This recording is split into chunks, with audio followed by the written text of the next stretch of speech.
ദക്ഷിണദ്വാരക എന്നറിയപ്പെടുന്ന തിരുവാർപ്പ് ശ്രീകൃഷ്ണസ്വാമി ക്ഷേത്രം കേരളത്തിലെ പ്രധാനപ്പെട്ട വൈഷ്ണവ ക്ഷേത്രങ്ങളിൽ ഒന്നാണ്.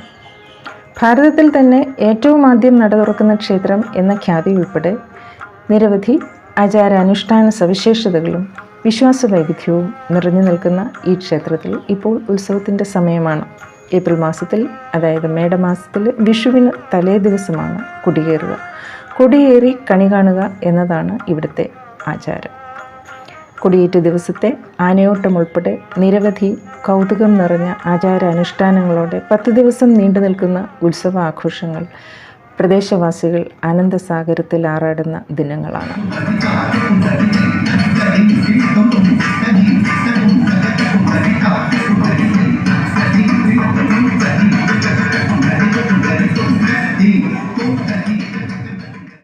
ക്ഷേത്ര ആചാരങ്ങളിൽ ഏറ്റവും പ്രധാനപ്പെട്ടത് ഇവിടെ വെളുപ്പിന് 2 മണിക്ക് പള്ളി ഉണർത്തുന്നു എന്നത് തന്നെയാണ്.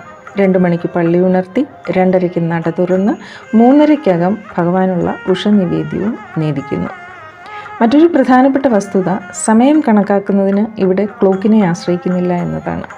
സൂര്യൻ്റെ സഞ്ചാരപഥം നോക്കി അഥവാ സൂര്യായനം കണക്കാക്കിയാണ് ഇവിടെ സമയം നോക്കുന്നത്. ഓരോ പൂജയും കൃത്യമായ സമയത്ത് തന്നെ ചെയ്തു തീർക്കണമെന്നുള്ളതാണ് അനുഷ്ഠാനം. എല്ലാ പൂജകളും കഴിഞ്ഞ് അസ്തമയത്തിന് ശേഷം 1 മണിക്കൂറും 12 മിനിറ്റിനകം നട അടച്ചിരിക്കണം. അതാണ് ഇവിടുത്തെ രീതി.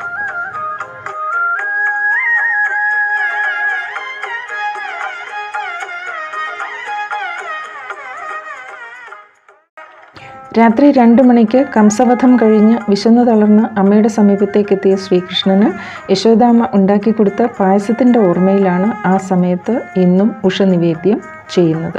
ഏതെങ്കിലും കാരണവശാൽ തൻ്റെ കൈവശമുള്ള താക്കോൽ ഉപയോഗിച്ച് ശ്രീകോവിൽ തുറക്കാൻ പറ്റാതെ വന്നാൽ മേൽശാന്തി മഴ ഉപയോഗിച്ചായാലും ആ സമയത്ത് തന്നെ ശ്രീകോവിൽ തുറക്കേണ്ടതുണ്ട്.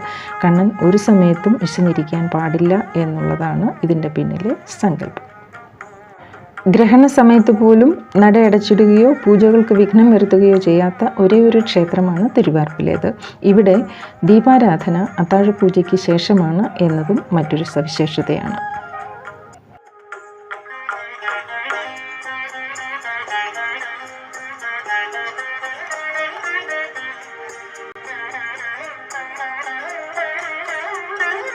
ക്ഷേത്രോത്സവത്തിലെ ഏറ്റവും പ്രധാനപ്പെട്ട ദിവസം 5-ാം പുറപ്പാടിൻ്റേതാണ്.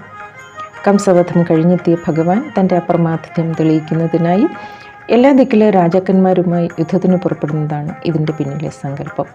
ഒരു ദിവസത്തെയും പുറപ്പാടിന് തെക്കോട്ട് പുറപ്പാട്, വടക്കോട്ട് പുറപ്പാട് എന്നിങ്ങനെയാണ് പറയാറ്. ക്ഷേത്രത്തിൻ്റെ കിഴക്ക് ഭാഗത്ത് ഭഗവതി ക്ഷേത്രമുണ്ട്, കൊച്ചമ്പലം.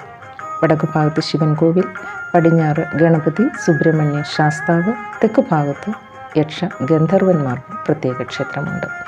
ഇതാ നോക്കൂ, ഇത് വിളക്കെടുപ്പ്. മറ്റെവിടെയും കാണാത്ത കൗതുകകരമായ ഒരു ആചാരം.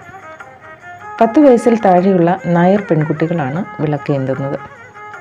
ഇതിൻ്റെ പിന്നിലെ ഐതിഹ്യം, പണ്ട് സ്വർണ്ണക്കൊടിമരമൊക്കെ ഉണ്ടാവുന്നതിന് മുന്ന് ഉത്സവത്തിന് കൊടിയേറ്റിയിരുന്ന സ്തംഭത്തിൻ്റെ ഒരിക്കൽ പകുതി വഴിക്കെത്തിയപ്പോൾ കൊടി നിന്നുപോയി എന്നും വിളക്കേന്തിയ ഒരു ബാലികയുടെ സാന്നിധ്യം ഭഗവാൻ ആഗ്രഹിക്കുന്നു എന്ന് പ്രശ്നത്തിൽ കാണുകയുണ്ടായി. അന്ന് അവിടെ ഉണ്ടായിരുന്ന ചിത്രായി എന്ന കുടുംബത്തിലെ നായർ പെൺകുട്ടിയാണ് വിളക്കേന്തിയത്. അന്ന് തൊട്ട് മുടങ്ങാതെ ഈ ആചാരം അനുഷ്ഠിച്ചു പോരുന്നു. ക്ഷേത്രോത്സവത്തിന് ഒരാഴ്ച മുന്നേ വ്രതമെടുത്താണ് ഈ കുട്ടികൾ ക്ഷേത്രപൂജകൾക്ക് മുന്നിൽ ഇങ്ങനെ വിളക്കേന്തുന്നത്.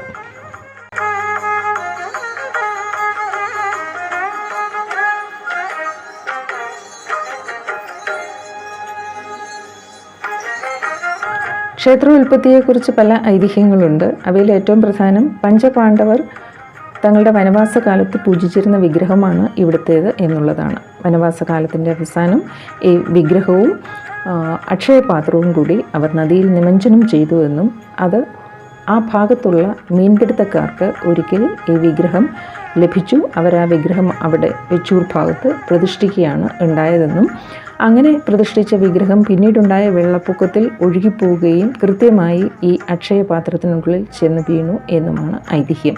കാലങ്ങൾക്ക് ശേഷം ആ കായലിൽ കൂടെ വഞ്ചിയിൽ സഞ്ചരിച്ചിരുന്ന വില്ലുമംഗലം സ്വാമിയാർ അഥവാ പത്മപാദർ എന്നും വിശ്വസിക്കപ്പെടുന്നു.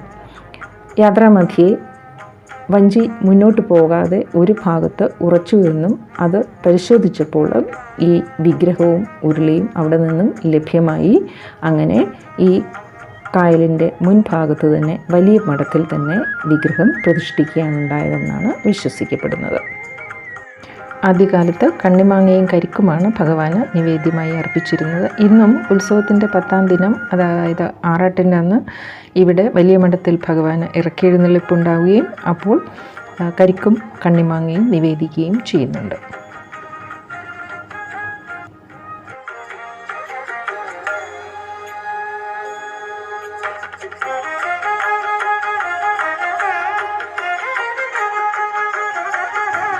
ആയിരത്തി 500 വർഷത്തെ പഴക്കമുണ്ട് ക്ഷേത്രത്തിന്. AD 850-ാം ആണ്ടിലാണ് ക്ഷേത്രം നിർമ്മിക്കപ്പെട്ടത്. ആധുനികതയുടെ കടന്നുകയറ്റത്തിലും ഗ്രാമീണഭാവം ഒട്ടുമേ ചോർന്നു പോകാതെ നിലനിൽക്കുന്ന സുന്ദരമായ ഒരു കർഷക ഗ്രാമമാണ് തിരുവാർപ്പ്. വാർപ്പിനുള്ളിൽ സ്ഥിതി ചെയ്യുന്ന ശ്രീകൃഷ്ണ ഭഗവാൻ സർവ്വ ഐശ്വര്യപ്രദായകനായി ഇവിടെ എല്ലാവർക്കും അനുഗ്രഹം ചൊരിയുന്നു. മഹാത്മാഗാന്ധിയുടെ പാദസ്പർശമേറ്റ പുണ്യഭൂമി കൂടി ആണ് ഇതെന്നുള്ളത് പ്രത്യേകം സ്മരണീയമാണ്.